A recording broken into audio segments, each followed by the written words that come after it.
Movie के start में हमें दो मैरिड कपल को दिखाते हैं जो जंगल में किसी क्रिएचर से अपनी जान बचाते हुए भाग रहे थे। लेकिन तभी वो क्रिएचर दूसरे वाले कपल की वाइफ को पकड़कर खींचकर ले जाता है और उसे खा लेता है, जिसको चाहकर भी उसका हस्बैंड बचा नहीं पाता।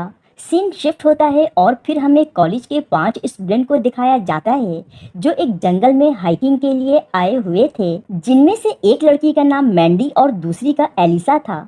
एलिसा का एक भाई और बीएफ भी साथ थे। जंगल में आगे बढ़ते हुए इंट्रेस्ट की तरफ एक नोटिस लगा था जिस पर लिखा था कि इस जंगल में जाना अलाउड नहीं है, यानी वो जगह रिस्ट्रिक्टेड थी। मगर उनमें से कोई भी इस बात को सीरियस नहीं लेता और वो लोग उस जंगल में हाइकिंग के लिए चले जाते हैं। थोड़ा आगे जाने पर ये लोग सेल्फी लेते हैं, जिसके बाद एलिसा कहती है कि हमें वापस चलना चाहिए क्योंकि रात हो जाएगी तो हम यहाँ फंस भी सकते हैं।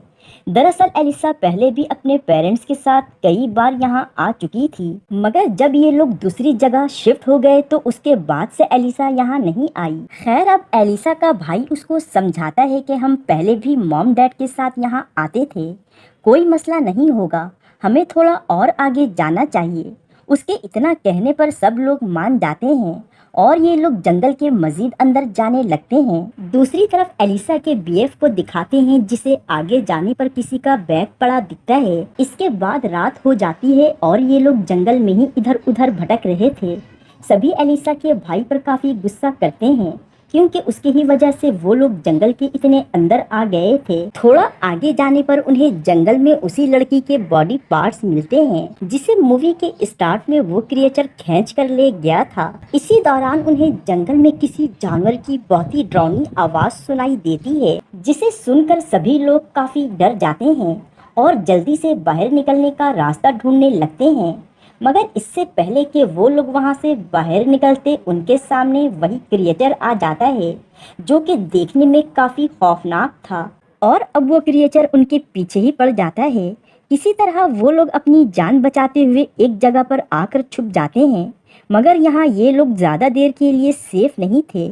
फिर वहाँ जंगल में ही उन्हें एक कैबिन दिखता है, इसलिए ये लोग रात इस कैबिन में गुजारने का फैसला करते हैं। मगर इसके लिए किसी को पहले उस क्रिएचर को डिस्ट्रैक्ट करना होगा और ये काम एलिसा का भाई करता है क्योंकि उसकी ही वजह से ये लोग यहाँ फंस भी तो गए थे। इससे पहले कि वो उस क्रिएचर को डिस्ट्रैक्ट करता, वो क्रिएचर एलिसा के भाई को बहुत ही बुरी तरह मार देता है। इसी दौरान बाकी लोग कैबिन में चले जाते हैं, मगर जब मैंडी उस कैबिन के अंदर जा रही होती है तो वो क्रिएचर उसका पैर पकड़कर खींच लेता है, लेकिन किसी तरह सब मिलकर उसको बचा लेते हैं। जिसके बाद कैबिन के अंदर उन्हें वो तीनों सर्वाइवल भी मिल जाते हैं जिन्हें मूवी के स्टार्ट में दिखाया गया था, जिनका नाम डगलस और विकी था। साथ में उसका हस्बैंड भी मौजूद था। उन तीनों ने मिलकर उस पूरे कैबिन को ब्लॉक कर दिया था ताकि वो उस क्रिएचर से सेफ हो जाएं। जिसके बाद विकी एलिसा को बताती है कि हम दरअसल एक बिजनेस ट्रिप पर जा रहे थे, मगर इस जंगल में एक क्रिएचर ने उन पर अटैक कर दिया और उसमें उनकी एक फ्रेंड भी मारी गई और तभी से हम यहाँ फंसे हुए हैं। इसके बाद एलिसा का फ्रेंड कहता है कि मैंने पुलिस को इन्फॉर्म कर दी है और उन्हें अच्छी तरह से लोकेशन भी समझा दिया है, वो बहुत जल्द हमें यहाँ से रिसीव कर लेंगे। इस पर डगलस कहता है कि ऐसा कभी नहीं होगा, यहाँ कोई नहीं आएगा क्योंकि सबको पता है कि यहाँ क्या चीज है और ये जंगल कितनी डेंजरस है, और अगर हमने यहाँ से बाहर निकलने की कोशिश भी की तो वो क्रिएचर हमें मार डालेगा। जिसके बाद उन लोगों ने पूरे कैबिन को और भी अच्छी तरह से बंद कर दिया था, जिसकी वजह से वो क्रिएचर अंदर नहीं आ सकता था। अब एलिसा काफी परेशान हो जाती है उस क्रिएचर की वजह से। उसे लग रहा था कि वो लोग यहाँ कैद हो गए हैं और यहाँ से निकलना अब बहुत मुश्किल है। तभी उसका फ्रेंड आकर उसको समझाता है और कहता है कि देखो एलिसा, इतना परेशान होने की जरूरत नहीं है, हम यहाँ से निकल जाएंगे। अभी ये दोनों बात कर ही रहे थे कि वहाँ वही क्रिएचर आ जाता है जो केबिन के अंदर घुसने की कोशिश कर रहा था, मगर ये लोग उस विंडो को भी बंद कर देते हैं। अब वो क्रिएचर पूरे केबिन के गिर्द घूमने लगता है ताकि उसको अंदर घुसने की कोई जगह मिल जाए और आखिरकार उसको एक जगह मिल भी जाती है जिससे वो क्रिएचर अंदर आ गया था। ये लोग उस क्रिएचर को रोकने की काफी कोशिश करते हैं, जिसमें विकी का हस्बैंड जख्मी हो जाता है। मैंडी और एलिसा दोनों विकी का हेल्प करने के लिए वहां आ जाती हैं और एक ड्रेसर उठाकर दरवाजे के पास लगाने की कोशिश करती हैं ताकि उस क्रिएचर को अंदर आने से रोक पाएं। मगर ड्रेसर काफी भारी था, इसलिए वो उसे उठा नहीं पाती। तभी एलिसा का फ्रेंड टेबल स्प्रे से उस क्रिएचर पर स्प्रे कर देता है। उनकी आवाज सुनकर डगलस भी वहाँ उनकी हेल्प करने के लिए आ जाता है और उसकी मदद से वो लोग उस ड्रेसर को डोर के आगे लगा देते हैं। मगर डगलस कहता है कि अब हमारे पास इस विंडो और डोर को लॉक करने के लिए और ड्रेसर नहीं है, इसलिए हमें जल्द से जल्द यहाँ से निकलना होगा। जिस पर एलिसा का फ्रेंड कहता है कि मैंने पुलिस को कॉल कर दी है और वो यहाँ आती ही होगी।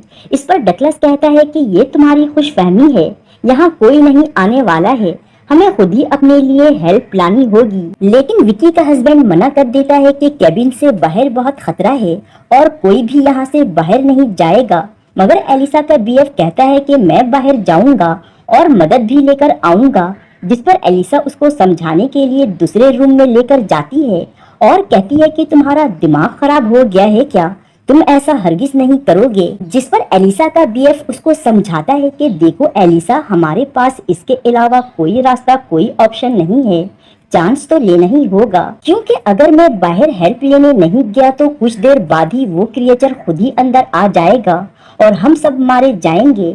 ये सब सुनकर एलिसा ना चाहते हुए भी मान जाती है और फिर ये लोग प्लान बनाते हैं जिसमें विकी का हस्बैंड उस क्रिएचर को डिस्ट्रैक्ट करेगा और इतने में एलिसा का बीएफ रोड की तरफ दौड़ लगा देगा। कुछ टाइम बाद ये लोग ऐसा ही करते हैं, जिसके बाद एलिसा का फ्रेंड विकी के हस्बैंड को वॉकी टॉकी पर बताता है कि वो क्रिएचर तुम्हारे काफी करीब है, लेकिन अचानक वो वहाँ से गायब हो जाता है। मतलब अब वो क्रिएचर एलिसा के बीएफ के पीछे गया था और फिर उन्हें वॉकी टॉकी पर चीखने की आवाज आती है जो कि एलिसा के बीएफ की थी। मतलब वो क्रिएचर उसको मार चुका था। ये सब देखकर विकी का हस्बैंड और एलिसा का दोस्त फौरन से कैबिन के अंदर आने की कोशिश करते हैं, मगर डगलस उनको अंदर आने नहीं देता और डोर को लॉक कर देता है। विकी बहुत कोशिश भी करती है कि किसी तरह वो दरवाजा खोल दे, मगर कोई फायदा नहीं था। डगलस उन्हें ऐसा करने नहीं देता, इसलिए एलिसा वॉकी टॉकी से अपने फ्रेंड को बताती है कि तुम लोग किचन वाले रास्ते से अंदर आ जाओ। वो लोग ऐसा ही करते हैं और अंदर आने के बाद विकी का हस्बैंड डगलस को पंच मारकर बेहोश कर देता है, क्योंकि उन लोगों को अब जरा भी उस पर भरोसा नहीं था। डगलस की जब आंख खुलती है तो वो खुद को बंधा हुआ देखता है। इसके बाद एलिसा को दिखाते हैं जो कि काफी दुखी लग रही थी। जाहिर है एक ही दिन में उसने अपने भाई और बीएफ दोनों को खो दिया था, इसलिए अब वो फैसला करती है कि वो उस क्रिएचर को मार कर ही यहाँ से निकलेगी। दूसरी तरफ एलिसा के फ्रेंड को दिखाते हैं जो कन्फेस करता है कि वो मैंडी के साथ टाइम पास कर रहा था। मैंडी उस पर बहुत गुस्सा करती है। अचानक उन्हें वॉकी टॉकी पर आवाज आती है। उन्हें लग रहा था कि शायद एलिसा का बीएफ जिंदा है और वो उन्हें कोई सिग्नल दे रहा है। वॉकी टॉकी से जो आवाज आ रही थी वो दरअसल बेसमेंट से थी, इसलिए वो लोग देखने के लिए बेसमेंट में जाते हैं, मगर विकी ऊपर ही रुकती है क्योंकि अंदर खतरा भी हो सकता था और किसी न किसी को तो ऊपर होना ही चाहिए था। इसलिए विकी का हस्बैंड उसे बेसमेंट में जाने से मना कर देता है। बेसमेंट में एलिसा का बीएफ पहले से ही जख्मी हालत में पड़ा था। वो लोग फौरन से उसको ऊपर लाने की कोशिश करते हैं, मगर वहाँ पहले से ही वो क्रिएचर मौजूद था, जिसको डिस्ट्रैक्ट करने के लिए विकी का हस्बैंड उसके सामने आ जाता है और वो भी मारा जाता है। मगर इतने में बाकी लोग बेसमेंट से ऊपर आ जाते हैं। एलिसा के बीएफ को लेकर डगलस उसकी ऐसी हालत देखकर कहता है कि ये किसी भी वक्त मर सकता है, मगर हम इसको यूज करके अपनी जान बचा सकते हैं। दरअसल डगलस का प्लान ये था कि वो एलिसा के बीएफ को यूज करके उस क्रिएचर को डिस्ट्रैक्ट करेगा, मगर एलिसा ऐसा करने से मना कर देती है। एलिसा इसके बदले में एक दूसरा प्लान बनाती है, जिसमें वो लोग बेसमेंट में रखे फ्यूल की मदद से उस क्रिएचर को जलाने वाले थे। सब लोगों को उसका ये आइडिया काफी पसंद आया था, इसलिए वो लोग डगलस को भी खोल देते हैं, मगर आजाद होते ही वो एलिसा के जख्मी बीएफ को बुरी तरह मार देता है।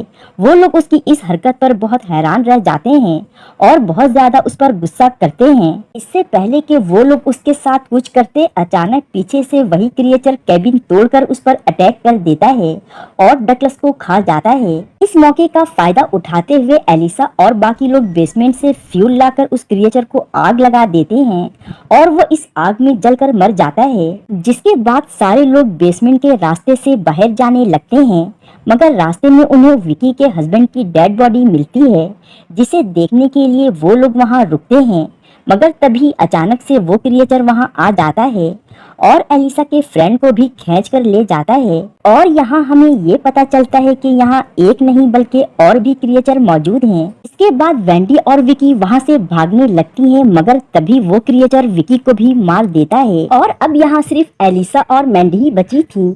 ये दोनों एक साथ भाग रही थी कि मैंडी गिर जाती है और इतने में वो क्रिएचर आकर एलिसा को भी मार देता है। अब मैंडी किसी तरह से जैसे तैसे करके वहाँ से भागने लगती है और अपनी बॉडी पर मिट्टी लगा लेती है ताकि वो क्रिएचर उसको स्मेल करके उसके पीछे ना आ पाए। भागते हुए फाइनली वो अपनी गाड़ी तक पहुँच जाती है, मगर वहाँ एक और क्रिएचर उस पर अटैक कर देता है। मगर मैंडी किसी तरह से उससे बचते हुए अपनी कार स्टार्ट कर लेती है और उस क्रिएचर के सर को कुचलते हुए उस जंगल से बाहर निकल जाती है। जिसके बाद हम उस क्रिएचर के डेड बॉडी के पास एक और क्रिएचर को देखते हैं, जिसका मतलब ये था कि इस जंगल में सिर्फ दो नहीं बल्कि और भी कई क्रिएचर मौजूद हैं। मतलब इस जंगल में और भी आने वाले सर्वाइवल इन क्रिएचर से बच नहीं पाएंगे, जिस तरह एलिसा और उसके बाकी साथी मारे गए। और इसी के साथ इस मूवी की स्टोरी यहीं पर खत्म हो जाती है। Thank you for watching.